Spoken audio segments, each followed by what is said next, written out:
My name is Mowaffaq Ali. I'm a filmmaker, director. I do documentaries, and this is my first feature. It's a Farasan film, Farasan Boat. It's about a couple of friends who went for a journey to fish in Jazan, in a place called Farasan Island, and they got lost in the sea. They got lost for 4 days with no water or food, and got adrift really far, like 100-something kilometers away. The story is about the struggle and the human connections and how they managed to survive these 4 days. Yeah. So how was it difficult for a first feature? How was it, let's say, the whole procedure of shooting a first long? Well, as a first feature, I took this story because it's like it's a small story of just like a friend got lost and came back. That's it. But we wanted to make a bit experimental. Yeah, we went away from big stories. That's why we chose this one. And I had a lot of fun actually playing around with different sound effects, animation, music, and too many elements. Yeah. But why did you choose this experimental approach and not make it like straight documentary, let's say? Well, we do have a lot of straight documentaries in here, so I wanted to make something different and interesting. We have this bad, let's say, propaganda about documentaries that people watch only to sleep, and I want to make something that people actually going to watch. Yeah. Okay. So in the end, are you happy with the result? I don't think any director is happy with the end result of their films, but I think, yeah, we did. I love it. Yeah. Yeah. Okay.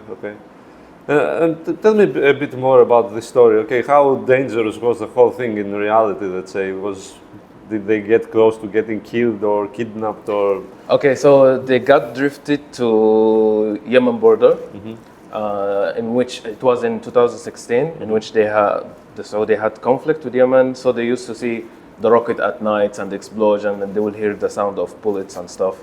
And they also the area that they are lost in. Let's say it's known for pirates coming from Africa, so they had also this danger, too many dangers. Actually, they could have died of like starving or dehydration. It was September, so it was hot and humid. What else? Also, they couldn't actually swim or do anything because there was sharks everywhere. Yeah, so it was. I think for them it was amazingly dangerous. Yeah. But how were they afterwards? Let's say when they were saved, do they have trauma or? Exactly. Yes. In the film, so the film goes up and down in each beat. So there was always the hope, and then we take the hope away. So we keep the audience, let's say, attention. And at the end of the film, you see that they get out of the sea and they meet their family and they live happy life. But no, wait, they got traumatized. Yeah. Yeah, they can't sleep. They get scared at night. They keep water always with them wherever they go. So yeah. And did they watch the movie?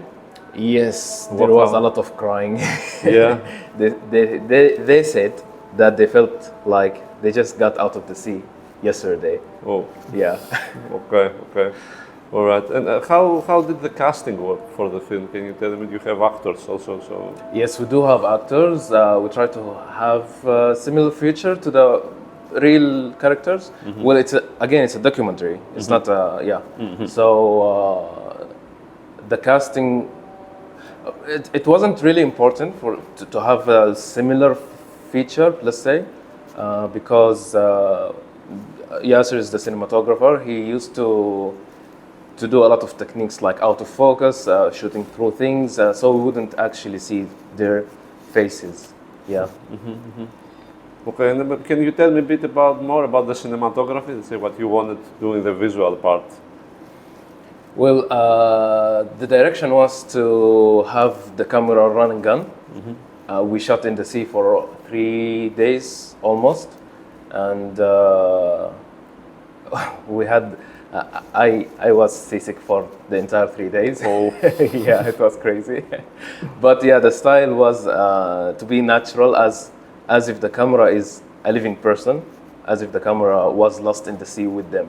So we don't have this beautiful artistic art house style. No, it's actually just like just a normal person filming with his phone or something. Even though we had it like an Alexa Mini, I think. Yeah, but only like with a rig and just like easy rig and just moving around the entire time. Yeah. And regarding the editing, which I feel is the part where the most of experimentation in the film is, how did you work on that? Yeah, the editing took almost 8 months to finish, and we had more than 15 drafts, let's say. We just kept on re-editing it the entire time that year till we get something that we're satisfied with a bit. So we used black and white shots because we had archive from one of the guys that got lost in the sea, and he was filming with his phone, even though they don't have electricity. But whenever there's something interesting, he'll take his phone, he will film it, he will close the phone and put it back. The quality was bad, and that was one of the why we went to black and white, because black and white always save everything. Yeah. Okay. And tell me a bit, how is it working in the Saudi movie industry at the moment? How is it working here? Let's say. Well, I think the films in Saudi industry is like booming. Let's say it's going great, and we have the ability to do a lot of different things and to experience because it's still new. So we're just like trying to figure out what we want to do and how we can make it look like the culture in here. Yeah. And how did the funding work for the film? Can you tell me a bit about that? Because documentary funding usually is... Yeah, so the documentaries don't spend a lot of money, let's say. Not even like 20% of a film.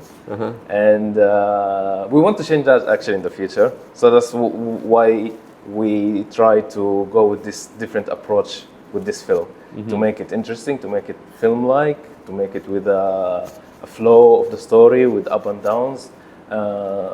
Then I don't know how the funding really works because the producer is not with me. Okay. Yeah. Okay.